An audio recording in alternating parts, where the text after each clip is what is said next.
Hey everyone. So இன்றைக்கி நம்ம பார்க்க போகிற டாபிக் 3D பிரிண்டிங். இண்டஸ்ட்ரி 4.2வில் அது ஒரு முக்கியமான டாபிக் ஆக்சுவலாக. அதுக்கு டெக்னிக்கல் நேம் வந்து அடிட்டிவ் மேனுஃபேக்சரிங். இதில் பார்த்தீங்கன்னா லெஃப்ட் சைடில் இருக்குல்ல. So this is 3D printing ஆக்சுவலாக. 3D பிரிண்டிங் அப்படிங்கிறது ரொம்ப காலமாக இல்லை, ஒரு டெக்னாலஜி தான், இருக்கிற ஒரு டெக்னாலஜி தான். பட் வந்து இப்போ தான் ஃபேமஸ், ஒரு 15 இயர்ஸாக அதுக்கு ஹைப் இருக்குது. அதுக்கு முன்னாடி ஏன் அது ஹைப் ஆகலை, ஏன் இம்பார்ட்டன்ஸ் கொடுக்கலன்னு பார்த்தீங்கன்னா, it was a closed source. அதோடைய டெக்னாலஜியோடைய பேட்டன்ட் வாங்கி வச்சுருந்தாங்க ஆக்சுவலாக. அதனால் வந்து யாரும் பெருசாக யூஸ் பண்ணலை. இண்டஸ்ட்ரியில் யூஸ் பண்ணாங்க, பட் ஸ்டில் கன்சியூமர் வைஸ் நம்மளை மாதிரி யூசர்ஸ் வந்து யூஸ் பண்ணாமல் இருந்தாங்க. 2008 அந்த டைமில் வந்து இட் பிகேம் ஓப்பன். அந்த பேட்டன்ட் முடிஞ்சிச்சு, ஓப்பன் சோர்ஸ் ஆச்சு. ஓப்பன் சோர்ஸ் ஆனவுன்னா எல்லாருமே அந்த டெக்னாலஜி எடுத்து அவங்க 3D பிரிண்ட் பண்ண ஆரம்பித்தாங்க. ஸோ அதுலேருந்து இட் காட் ஃபேமஸ். இன்றைக்கி வந்து நிறைய வீட்டில் 3D பிரிண்டர்ஸ் இருக்குது. நிறைய பேர் நிறைய விஷயங்களை வச்சு பண்ணிகிட்ருக்காங்க.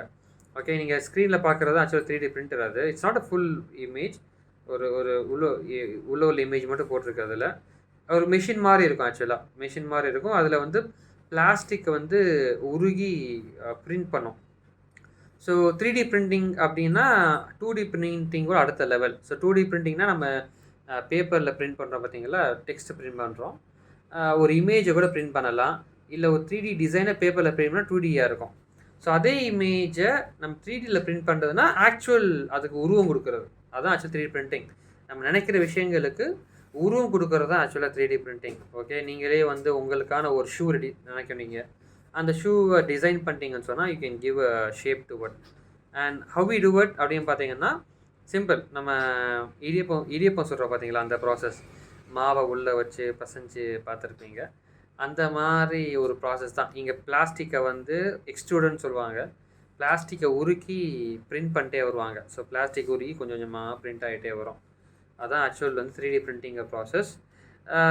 ஆரம்பத்தில் நான் சொன்ன மாதிரி ஓப்பன் சோர்ஸ் ஆனால் நிறைய பேர் அதை வச்சு டாய்ஸ்லாம் பண்ணாங்க. ஃபன்னுக்காக நிறைய யூஸ் பண்ண ஆரம்பித்தாங்க ஆரம்பத்தில். அதுக்கப்புறம் போக போக இட் காட் இம்பார்ட்டண்ட். ஓகே, பார்த்தீங்கன்னா ஜென்ரலாக நம்மளுடைய பர்சனல் ஐட்டம்ஸை பிரிண்ட் பண்ண ஆரம்பித்தாங்க.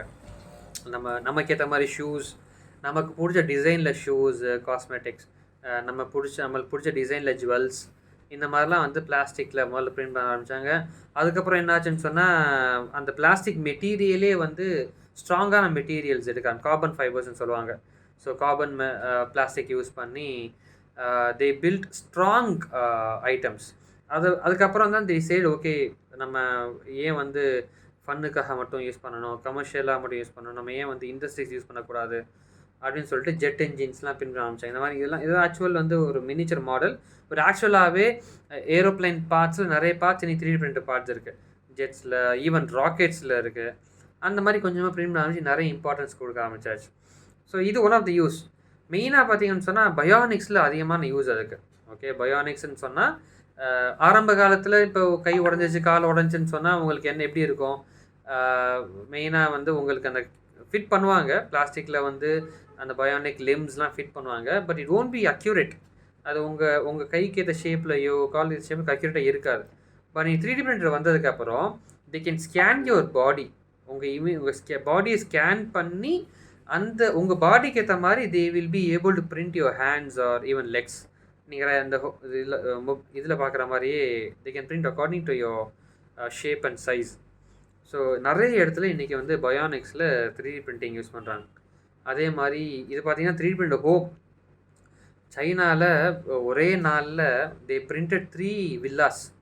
ஒரு 10 வில்லாஸ்னால் தெரியல, இந்த மாதிரி நீங்கள் பார்க்குற மாதிரி வில்லாஸை 10 வில்லாவை 24 ஹவர்ஸில் பிரிண்ட் பண்ணி முடித்தாங்க யூஸிங் லார்ஜ் 3D பிரிண்டர்ஸ். நீங்கள் பார்க்குறீங்க பார்த்தீங்களா, உங்கள் மேலே பார்க்குறது ஆக்சுவலாக லார்ஜ் சைஸ் 3D பிரிண்டர்.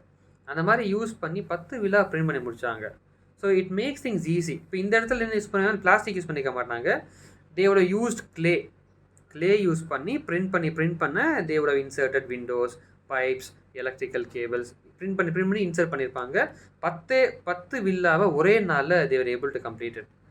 அதே மாதிரி ரொபாட்டிக்ஸில் அதிகமாக 3D பிரிண்டிங் இருக்குது. அன்றைக்கி ரொபாட்டிக்ஸ் டோட்டலாகவே 3D பிரிண்டிங் பேஸ் பண்ணி தான் இருக்குது. ஏன்னா ஆரம்ப காலத்தில் ஒரு மாடல் ரெடி பண்ணுறதுக்கு தேவோட ஸ்பெண்ட் அ லாட், லட்சக்கணக்கில் ஸ்பெண்ட் பண்ணுவாங்க ஒரு ரோபோ மாடல் ரெடி பண்ணுறதுக்கு. லட்சங்கள்ல ரெடி பண்ணுவாங்க, யூஸ் பண்ணுவாங்க. ஆனா பட் இன்னைக்கு அப்படி இல்ல. 3D பிரிண்டிங் யூஸ் பண்ணி ஒரு மாடல் ரெடி பண்ணணும்னா, நீங்க டிசைன் பண்ணி பிளாஸ்டிக்ல பிரிண்ட் பண்ணி காமிச்சுட்டு போயிரலாம். அதனால நெறைய ரோபோட்ஸ், ஈவன் ட்ரோன்ஸ் எல்லாமே 3D பிரிண்டர்ல தான் வருது. இப்ப நீங்க பார்க்குற இந்த பிக்சர் கூட இன்மூவ்ன்னு சொல்லிட்டு ஒரு ஓப்பன் சோர்ஸ் டிசைன் ஆக்சுவலா. இந்த டிசைன்லாம் வந்து நீங்க ஆன்லைன்லயே இருக்கு. நீங்க டவுன்லோட் பண்ணி 3D பிரிண்டிங் இருந்துச்சுன்னு சொன்னா உங்க வீட்ல, நீங்க பிரிண்ட் பண்ணி நீங்க you can make use of it. அதே மாரி நீங்க நெறைய மூவிஸ்ல இன்னைக்கு யூஸ் பண்றாங்க. அயர்ன்மேன் ஷூட்லாம் பார்க்குறீங்களா? அயர்ன்மேன் ஷூட் எல்லாமே 3D பிரிண்டட் தான். So that is one of the use. And இத பாருங்க, முக்கியமான யூஸ். இன்னைக்கு வந்து 3D பிரிண்டிங் வந்து பிளாஸ்டிக் மட்டும் வச்சு பண்றதில்ல. நெறைய வுட் வச்சு நெறைய பேர் பண்றாங்க. எலக்ட்ரிக்கல் சர்க்யூட்ஸ் பண்றாங்க. With the help of combination of insulating materials as well as non insulating materials.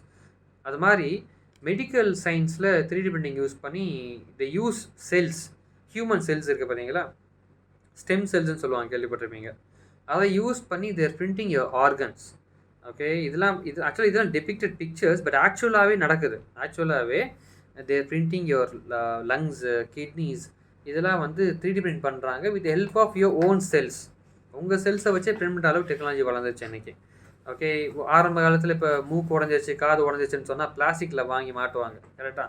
அது ஒழுங்காக ஃபிக்ஸ் ஆகாது, அந்த மாதிரிலாம் இருந்துச்சு. இன்றைக்கி வந்து மூக்கு டேமேஜ் ஆச்சு, காது டேமேஜ் ஆச்சுன்னு சொன்னால் இந்த மாதிரி 3D பிரிண்டிங் யூஸ் பண்ணி உங்கள் செல்ஸை வச்சு பிரிண்ட் பண்ணி கொடுத்துருவாங்க. அதே மாதிரி நீங்கள் பார்க்குற ஹார்ட் இருக்குது பார்த்தீங்களா? இது வந்து டிபிக்டட் மாடல் தான். பட் ஸ்டில் வந்து ஆக்சுவலாகவே 3D பிரிண்டர் ஹார்ட் ஒன்று பிரிண்ட் பண்ணி ஒரு ஹியூமனுக்கு ஃபிக்ஸ் பண்ணியிருக்காங்க. ஓகே, ஸோ அந்த மாதிரி நியூஸும் வந்திருக்கு. லங்ஸு, கிட்னிஸ்லாம் வந்து இப்போ ஃபெயிலியர் ஆயிடுச்சுன்னு சொன்னால் யாராவது டொனேட் பண்ணுவோம் உங்களுக்கு, அப்படி தானே? டொனேட்டரை தேடி நீங்கள் ஓட வேண்டியது இருக்கும். இப்போ அந்த மாதிரி நிலைமைகள்லாம் மாறும். உங்களே பிரிண்ட் பண்ணி உங்கள் செல்ஸை வச்சே உங்களுக்கு கரெக்டாக ஃபிக்ஸ் ஆகிற மாதிரி ஹார்ட், லங்ஸ் அண்ட் கிட்னிஸ்லாம் பிரிண்ட் பண்ணி தர முடியும். இந்த மாதிரி 3D பிரிண்டிங்கோட யூஸ் நிறைய இருக்குது. 3D பிரிண்டிங் வந்து ஒரு செப்பரேட் டெக்னாலஜின்னு சொல்ல முடியாது, இது தனி ஃபீல்டுன்னு சொல்ல முடியாது. நிறைய ஃபீல்டுக்கு இது ஹெல்ப்ஃபுல்லாக இருக்குது. ரொபாட்டிக்ஸில், ஐஓடியில், ட்ரோன் டெக்னாலஜிஸில், இந்த மாதிரி பல இடங்கள், ஈவன் மெடிசனில் நிறைய டெக்னாலஜிஸ் கூட இது கை கோர்த்து இட் இஸ் ஒர்க்கிங். ஸோ நீங்களும் என்ன பண்ணலாம் சார், உங்கள் 3D பிரிண்டர் ஒன்று வாங்கி வச்சுக்கிட்டு என்ன வேணால் பண்ணலாம். இட்ஸ் ஆல் உங்கள் இமேஜினேஷன் தான் லிமிட்டு இந்த இடத்துல. உங்கள் வீட்டில் இப்போ நான் கூட என்ன பண்ணேன்னு சொன்னால், எங்கள் வீட்டில் டேப் உடஞ்சி போச்சு. டேப் ஒன்று வெளியே போய் வாங்கியிருக்கலாம். But what I did, I measured அந்த டேப்போடைய மெஷர்மெண்ட்லாம் எடுத்துகிட்டு I printed a tape and fixed it. அந்த மாதிரி நீங்கள் பண்ணிக்கலாம். உங்கள் வீட்டில் உள்ள தேவையில் நீங்கள் பூர்த்தி பண்ணிக்கலாம் உங்களுக்கு ஏற்ற மாதிரி.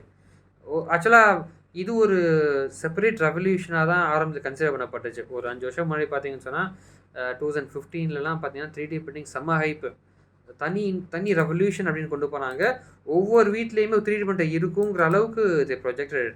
அதாவது மேனுஃபேக்சரிங்கை வீட்டுக்கு கொண்டு வர மாதிரி ஒரு ரெவல்யூஷன் அது ஆக்சுவலாக. அதாவது ஆரம்ப காலத்தில் மேனுஃபேக்சரிங் வீட்டில் தான் இருந்துச்சு. அதுக்கப்புறம் தனியாக இண்டஸ்ட்ரியல் ஏரியான்னு கிரியேட் ஆகி தான் எல்லாம் பண்ணிகிட்டு இருந்தாங்க. திருப்பி மேனுஃபேக்சரிங் ப்ராசஸ் வீட்டுக்கே கொண்டு வர மாதிரி ஒரு ரெவல்யூஷன் தான் 3D பிரிண்டிங்.